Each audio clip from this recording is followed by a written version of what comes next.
Now I'll tell you how to change the air filter on a Toyota Land Cruiser 150 diesel. Here's the filter. I get it out, such a filter. I put the rubber band in place so that it stands exactly where it belongs. There are 4 clips, 2 on this side and 2 on the reverse side. I snap them off. Look, further here too there are same clips. There is one there. I'll try to show you. I also snap it off.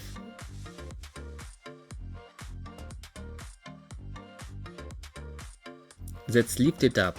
And first it leaves the body. Take out the old filter. Look, oh, it had to be changed long time ago. The old filter I throw away. Take a new one. And put it into its place.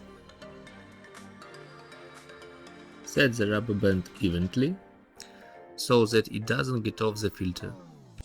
Then carefully put the cover on and snap the clips, 2 on this side and 2 on the other. That's it, the filter is changed.